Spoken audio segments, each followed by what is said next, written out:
Jharkhand update में।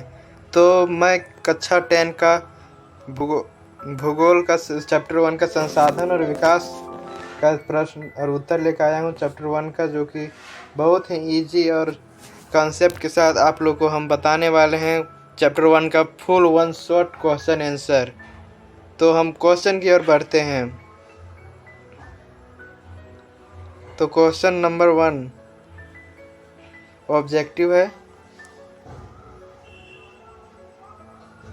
तो question number 1 है लोएस्क किस प्रकार का संसाधन है। तो लोएस्क किस प्रकार का संसाधन है। लोएस्क एक अनवीकरणीय संसाधन है, एक अनवीकरणीय संसाधन है। दूसरा क्वेश्चन, ज्वारीय ऊर्जा निम्नलिखित में से किस प्रकार का संसाधन है। ज्वारीय ऊर्जा निम्नलिखित में से किस प्रकार का संसाधन है। तो पुनः पूर्ति योग्य संसाधन है। और फिर तीसरा, पंजाब के भूमि निम्नीकरणीय का निम्नलिखित मुख्य कारण क्या है। तो अधिक सिंचाई है इसका कारण। सब टिक लगा के आए हुए हैं हम। क्वेश्चन नंबर 4, निम्नलिखित में से किस प्रांत में सीढ़ीदार खेती की जाती है। तो निम्नलिखित में से उत्तरांचल में सीढ़ीदार खेती, ये उत्तराखंड भी होता है लेकिन यहाँ पर उत्तरांचल दिया है तो यहाँ उत्तरांचल होगा। तो इनमें से किस राज्य में काली मृदा पाई जाती है। तो इसमें जम्मू कश्मीर, राजस्थान, गुजरात, झारखंड। तो इसमें झारखंड में काली मृदा अधिक पाई जाती है। फिर यहाँ सब्जेक्टिव आता है, निम्नलिखित प्रश्नों के उत्तर लगभग 30 शब्दों में दीजिए। तो क्वेश्चन नंबर 1 है 30 शब्दों में दीजिए। तो 3 राज्यों के नाम बताएं जहाँ काली मृदा पाई जाती है। इस मुख्य रूप से कौन कौन सी फसल उगाई जाती है। इसमें बताना है कि 3 राज्य का नाम बताना है जहाँ पर काली मृदा पाई जाती है और वहाँ पर कौन कौन सा फसल उगाया जाता है। रुको, तो इसका उत्तर है काली मृदा का रंग काला होता है। काली मृदा का रंग काला होता है। इन्हें रेंगर मृदा भी कहते हैं।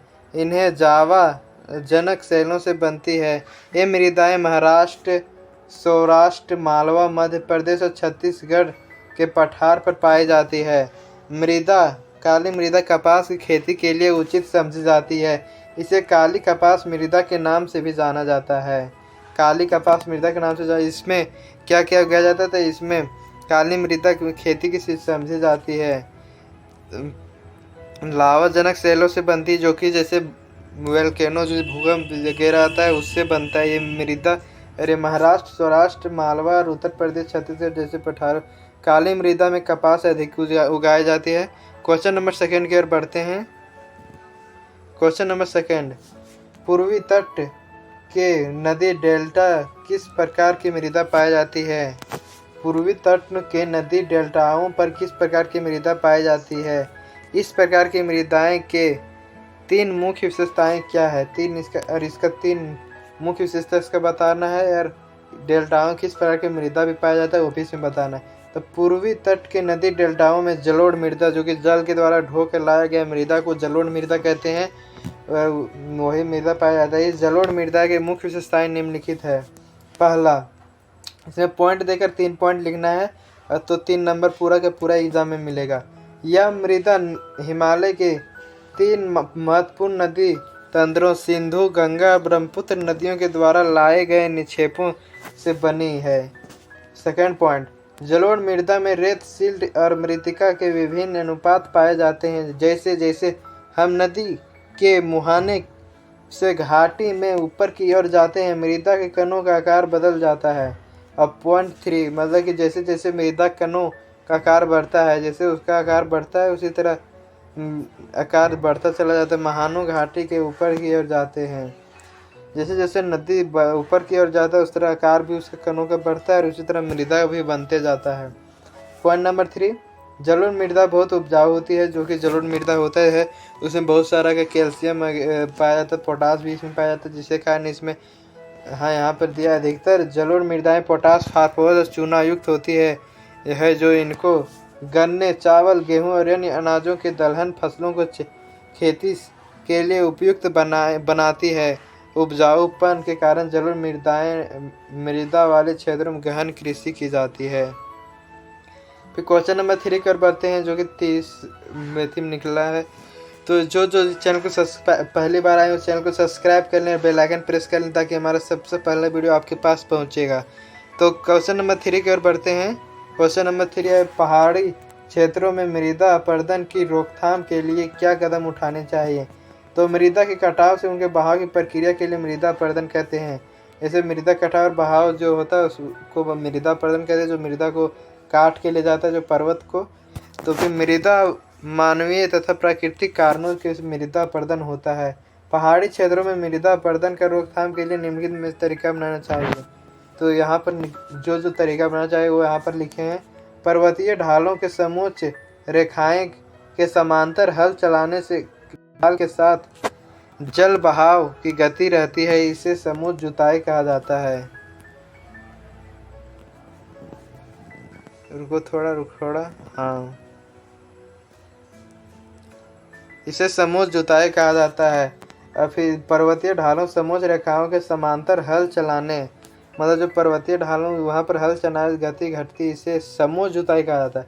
अब पर्वतीय ढालों से सीढ़ीदार खेत बनाकर और नालिका अपरदन को रोका जा सकता है। जैसे पर्वत पर सीढ़ीदार खेती करके हम उसको मृदा अपरदन को रोक सकते हैं। पश्चिमी और मध्य हिमालय में सोपान अथवा सीढ़ीदार कृषि काफ़ी विकसित है। इस प्रकार का खेती पश्चिम और मध्य हिमालय में होता है। पर्वतीय क्षेत्रों में पट्टी कृषि के द्वारा मृदा अपरदन रोका जाता है, जिसमें से बड़े खेतों में पट्टियों को बांटा जाता है। फसलों के बीच घास और पट्टियां उगाई जाती पर्वतों द्वारा जनित बल को कमज़ोर करते हैं। अब पॉइंट 4, मतलब तुम लोग 3 पॉइंट भी लिख सकते हैं एग्जाम में तो भी चलेगा, और नहीं तो 4 पॉइंट लिखेगा तो और बढ़िया। फिर है यहाँ, पर्वतीय ढालों को बांध बनाकर जल प्रवाह को समुचित ढंग से खेती के काम में लाया जा सकता है। मद रोधक बांध अवनालिका में फैलाव को रोकते हैं। क्वेश्चन नंबर लास्ट की ओर चलते हैं, जो कि ये 5 नंबर का पूछा जाएगा और एक बहुत लॉन्ग है, जो कि 120 वर्ड में इसको लिखना है। तो लास्ट क्वेश्चन, मतलब इसमें 2 क्वेश्चन, लेकिन हम एक ही क्वेश्चन के आंसर, एक क्वेश्चन आप खुद से बनाए। अगर नहीं बनेगा तो आप कमेंट में बोलें कि इसका भी आंसर दीजिए, तो हम इसका भी, जो चैनल को सब्सक्राइब नहीं किया सब्सक्राइब करें। हम इसका आंसर अभी बता रहे हैं। 120 शब्दों में दीजिए। भारत के भूमि उपयोग प्रारूप का वर्णन करें। वर्ष 1960-61 में से वन के अंतर्गत क्षेत्र में महत्वपूर्ण वृद्धि नहीं हुई, इसका क्या कारण है? तो भारत के भूमि में उपयोग अलग अलग प्रकार के कार्यों में किया जाता है। तो भूमि का उपयोग अलग अलग प्रकार के कार्यों में किया जाता है। भूमि के में से 93% भोग के ही उपयोग के आंकड़े में उपलब्ध है। अब कुल प्राप्त भूमि में 46.6% भूमि शुद्ध बोए गए क्षेत्र के अंतर्गत आते हैं, और 22.5% भूमि पर वन है, और 13 मतलब वन है 22.5% पर, और 13.8% भूमि बंजर कृषि अयोग्य भूमि है, मतलब वहाँ पर कृषि नहीं किया जा सकता 13.8% पर, और 7.7% भूमि परती भूमि है, मतलब वहाँ भी खेती नहीं किया जाता है, और यहाँ पर 4.8% भूमि पर चारागाह का बागान है, मतलब जहाँ पर जानवरों को चराया जाता है। 4.6% बंजर भूमि है, बंजर भूमि। और वर्ष 1960-61 वन के अंतर्गत क्षेत्र में भूमि में वृद्धि तो हुई है, किंतु यह वृद्धि बहुत मामूली है, मतलब बहुत कम वृद्धि हुई है। राष्ट्रीय वन नीति 1952 के अनुसार 33% भूमि और वन होने चाहिए, किंतु भारत में बढ़ती जनसंख्या, अधिक आयु आदि के कारण निरंतर वनों के कटाव से वन भूमि से अधिक वृद्धि नहीं हो पाई है। लगातार भू उपयोग के कारण भूमि संसाधनों का निम्नीकरण हो रहा है, जैसे मतलब कि जगह बहुत कम हो रहा है, और मतलब कि बहुत सब जगह पर अधिक वन पर्यावरण को संतुलित करते हैं, मृदा अपरदन को रोकते हैं तथा भूमि का निम्नीकरण से बचाते हैं।